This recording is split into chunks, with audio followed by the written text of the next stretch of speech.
호주 유학 이민 나도 도전해도 될까요? 호토박이가 영상으로 진단해 드립니다. 호주 유학 클럽 TV 여러분 안녕하세요. 호토박입니다. 제가 오늘부터 호주 유학 이민에 대해서 고민하시는 분들이 저희에게 많은 이제 문의가 오는데요.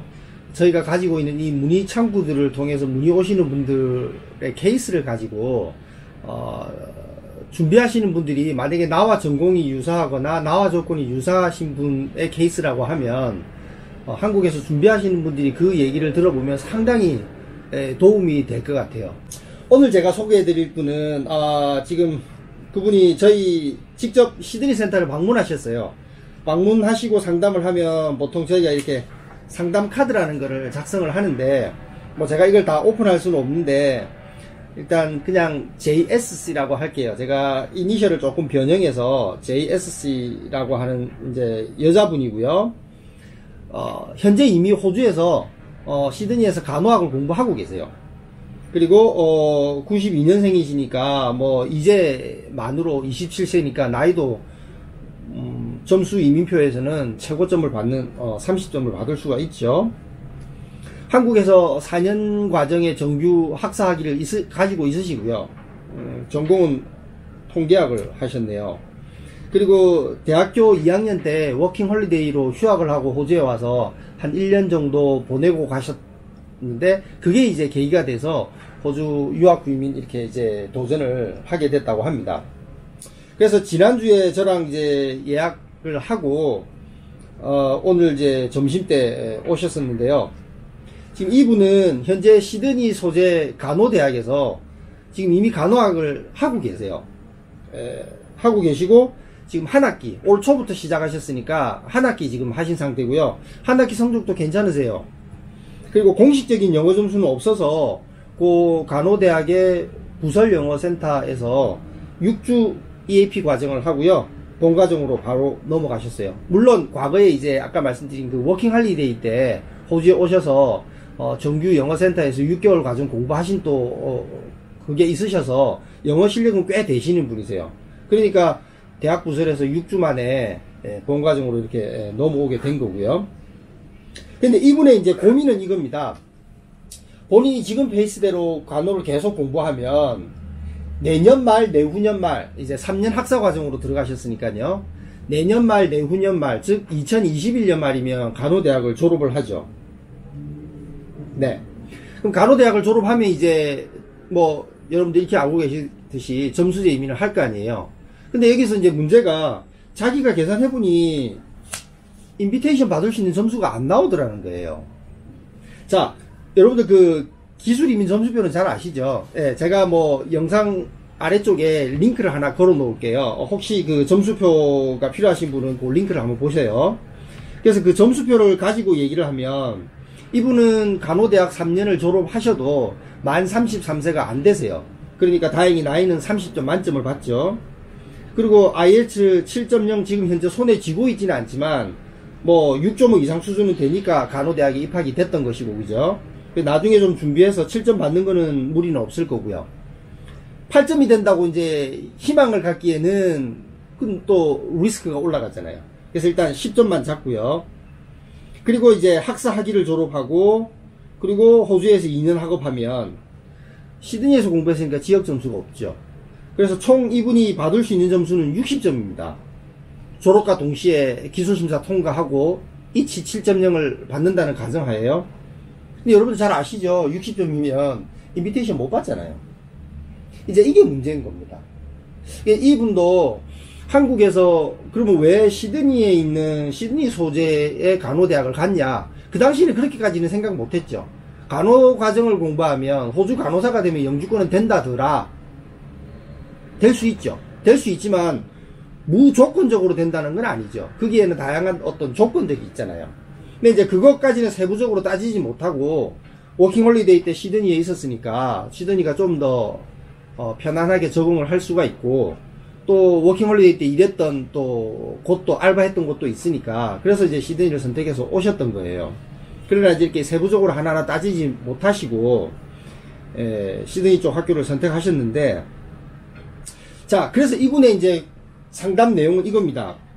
호토바기님, 제가 그러면 지금이라도 지역 이동을 하려고 하는데 어떤 학교가 제가 학점 인정을 잘 받고 지역 이동을 할 수 있을까요?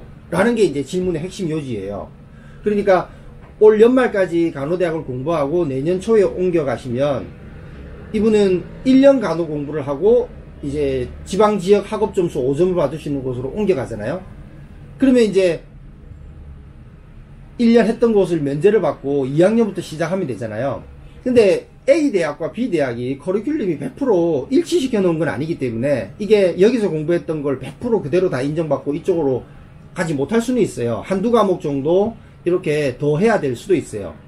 그럼에도 불구하고 옮기려고 하는 이분이 저는 그래도 뭐 학교 선정이 조금 아쉬웠지만 그래도 한 학기 하면서 호주 현지 상황을 인지하고 지금이라도 과감하게 옮기려고 하는 거에 아주 포지티브한 그런 의견을 드렸었고요. 만약에 그러면 이 JS 분께서 지역 이동을 안 하고 시드니에서 계속 공부하면 어떻게 될까요? 그럼 이제 아까 말씀드린 대로 60점인데 지금 제가 호주 이민석 사이트에 보면 지난 3월 달에 189 인비테이션이 75점, 그 다음 80점, 뭐 계속 올라갔어요. 6월 달에는 더 올라갔고요. 물론 지금 저희 카페에 이미 공지를 드렸죠. 189가 43,000명에서 18,000명으로 지금 쿼터를 이제 줄이잖아요. 그렇게 되면 이 점수는 더 올라가죠. 예, 당연히 더 올라갑니다. 그리고 다른 하나 또 변수가 19년 11월 16일부터 지금 새로 시행될 건데 지금 제가 말씀드린 이 점수표상에 몇 부분이 좀 정정돼요. 이미 저희 또 카페에 공지를 해드렸죠. 예를 들어서 싱글 학생인 경우에는 10점이 더 부과되고 커플일 경우에 그 배우자가 6.0 이상 기술심사가 통과되면 메인 어플리칸트가 10점을 더 받을 수 있고요. 기술심사는 통과되지 않지만 이치 6.0이 넘으면 5점을 받을 수 있고, 그렇지 않은 경우 배우자가 있는데 그렇지 않다라고 하면 이제 점수를 더 못 받게 되죠. 그러면 지금 현재 그 189 신청할 수 있는 점수는 이제 65점인데 물론 65점 가지고는 인비테이션 못 받습니다. 그러면 나중에 10점을 더 받으니까 나는 그럼 75점이 될 텐데 그러면 괜찮지 않냐, 그렇게 생각하면 안 되죠. 그럼 과연 이 65점은 가만히 있을까요? 저는 이거에 대한 변화가 있을 거라고 봐요. 그리고 만약에 65점이 변화가 안 생긴다 하더라도 인비테이션 점수는 그만큼 올라가겠죠. 왜? 상당수 유학 구민에 도전하시는 분들 중에 커플도 있지만 싱글이 많잖아요. 그 싱글은 싱글이라는 이유만으로 10점씩 더 받고 커플들 중에서는 5점 10점을 또 더 받고, 그러니까 당연히 전체적인 점수가 올라가니 이 신청 가능 점수 65점에는 변화가 없다 하더라도 인비테이션 점수는 올라갈 거예요. 그러니까 이분은 지금 졸업만 하면 60점이 돼요. 그럼 여기서 더 받을 수 있는 점수는 졸업하고 1년 경력 쌓으면 되죠. 그 다음에 그 나티 2급 대신에 CCL이라고, 그죠? 네, 한국어가 거기 포함되니까요. 이 CCL이라고 하는 그 통번역 과정이 있는데요. 이 초급 단계예요. 예, 요거를 또 파스하면 또 5점을 더 받을 수 있고요. 그 다음에 주정부 스폰서를 하면 5점을 더 받을 수 있는데, 뭐 어쨌든 지금 학업하는 장소가 시드니니까 타주의 주정부를 받기 위해서는 타주마다 그 각 주마다 이제 그 190에 대한 또 엑스트라 컨디션이 있으니까 그걸 다 맞춰야 되니까 문제가 좀 생기죠. 그러니까 이렇게 저렇게 다 따져도 이분의 고민은 점수가 안 될 것 같은 거예요. 189 인비테이션 점수가. 저도 그렇게 생각을 하고요.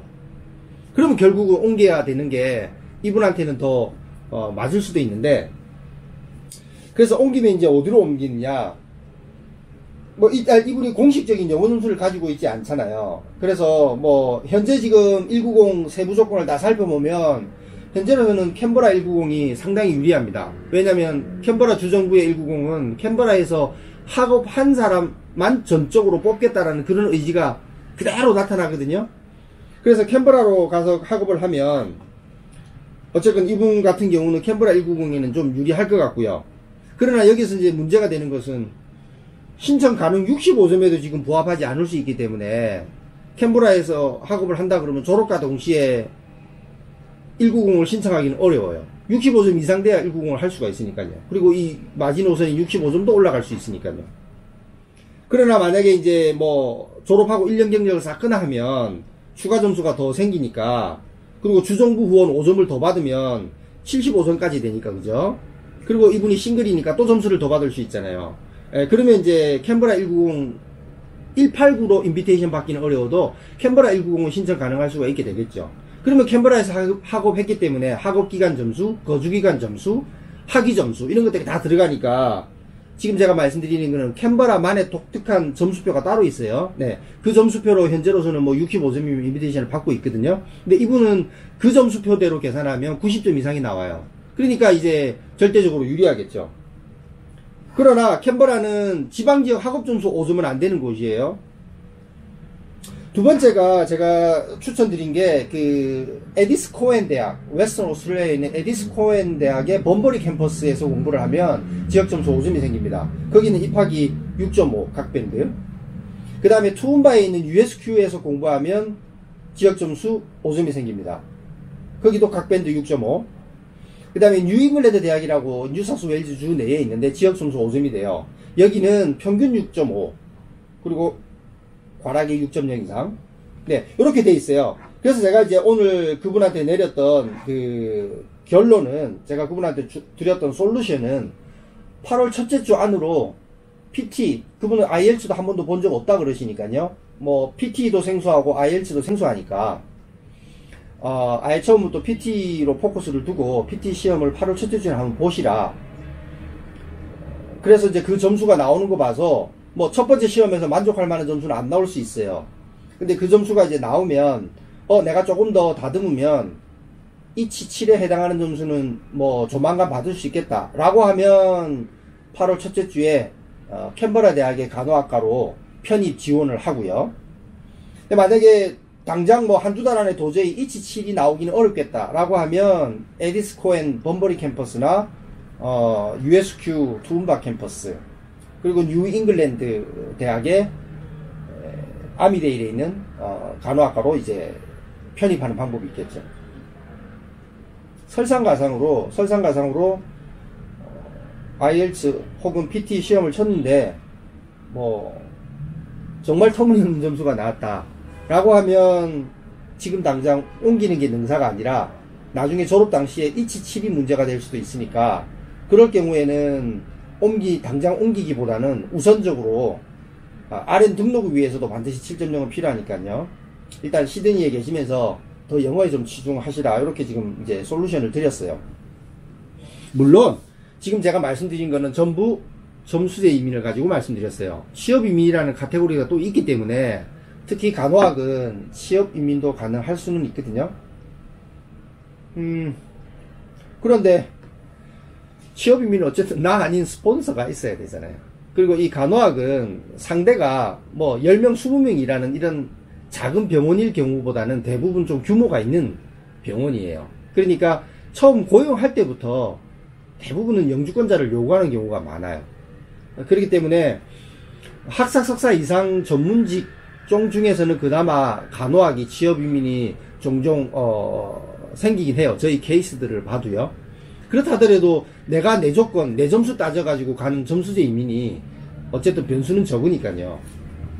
그래서 이분의 고민은 이렇습니다. 제가 이거를 이제 여러분들하고 쉐어링 하는 이유는, 지금 여러분들이 만약에 호주 간호로 유학 후 이민을 도전하려고 하시는데 한국에 계세요. 자, 이분 잘 따져보세요. 나이 만점이잖아요. 혹 여러분들은 나이 만점 안 되시는 분도 있죠. 한국에서 간호사 등록하시고 뭐 임상 간호사로 한 4, 5년 경력 있으시고 이미 30세 넘으셨다. 그러면 호주에 와서 학업하면 33세 넘을 거 아니에요. 그럼 여러분들은 이분보다도 5점이 부족해지는 거예요. 그리고 한국에서 뭐 공부하고 지금 조금만 더 노력하면 이치 8에 해당하는 영어 점수를 받을 수 있다? 그럼 걱정 안 하셔도 돼요. 영어에서만 10점이 더 생기니까. 근데 그게 아니라고 하면, 심지어는 이분도 나이를 만점 받고 다른 여타 조건에 그렇게 불리하지 않은 이분조차도 호주에서 한 학기 시드니에서 공부를 하다 보니까 여기저기서 좀 더 제대로 된 정보를 한국에 있을 때보다는 좀 더 스페시픽한 정보를 이렇게 보다 보니까 내가 계속 시드니에서 공부를 킵고잉 해도 되는가에 대한 고민이 생긴다는 거죠. 그래서 여러분들이 혹시 간호로 유학 후 이민을 도전하려고 하신다라고 하면요, 간호라는 거를 정했다라고 하면 그 다음은 뭐죠? 지역이죠. 학교가 아니고. 그래서 저희 호토바기가 항상 지겹도록 말씀드리잖아요. 호주 유학 후 이민에서 반드시 단계를 따라야 되는 절차가 있는데, 첫째 전공 선택, 두 번째 지역 선택, 그리고 마지막 세 번째가 학교 선택입니다. 내가 워킹홀리데이로 어디에 있었다, 그 도시가 편하다, 그 알바하던 카페 사장님이 당장 오면 잡 주겠다, 그거하고 상관없습니다. 카페 사장님이 내 비자 줄 것도 아니고. 그러니까 여러분들의 조건에 맞춰서 전략적으로 접근해야 됩니다. 자, 오해는 없으시기 바랍니다. 그럼 모든 간호 유학 후 이민을 도전하려고 하시는 분들이 그럼 시드니, 멜번, 브리스번은 무조건 안 가야 되냐? 그거 아닙니다. 조건에 따라서 다른 것이죠. 만약에 한국에서 RM 등록하고요, 한국에서 이미 경력이 8년차 간호사분이신데 영어도 상당한 수준이 되세요. 그러면 간호 같은 경우는 한국 RM 등록한 이후에 한국에서 했던 경력도 점수에 들어가거든요. 그럼 한국에서 8년 경력이면 이 사람은 벌써 15점이 여기서 들어가잖아요. 이런 분들은 지역 선택이 넓어지겠죠. 그러니까 개인의 조건에 따라서 다 다를 수 있다는 거를 여러분들이 꼭 인지를 하시고 세부적인 계획을 세우셔야 됩니다. 혹시 오늘 이 영상을 보신 분들 중에 호주 유학 후 이민에 도전하려고 자기 나름대로 자기 전공에 맞춰서 세부 계획을 세우고 계신다라고 하면요, 그거를 실행에 옮기기 전에는 꼭 좀 전문가에게 내 계획이 정말 호주 현실하고 얼마나 잘 맞는지, 호주 이민법의 흐름하고 얼마나 잘 맞는지를 좀 더 살피신 다음에 실행에 옮기시는 게 실패할 확률이 좀 적어지는 그런 요인이 될 수 있습니다. 자, 첫 번째 시간이라서 제가 좀 준비가 조금 미흡하긴 했는데요. 제가 이 호토바기의 유학 후 이민 정밀 진단 영상을 제작하는 그 컨셉에 대해서 여러분들 충분히 이해하셨으리라고 보고요. 네, 이 영상이 어쨌든 호주 유학 후 이민 준비하신 여러분들에게 도움이 될 거라고 봅니다.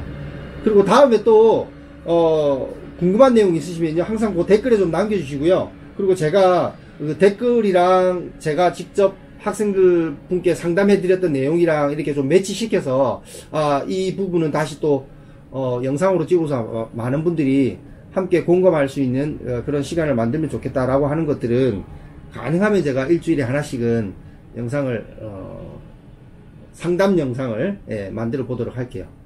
감사합니다. 구독, 좋아요 부탁합니다.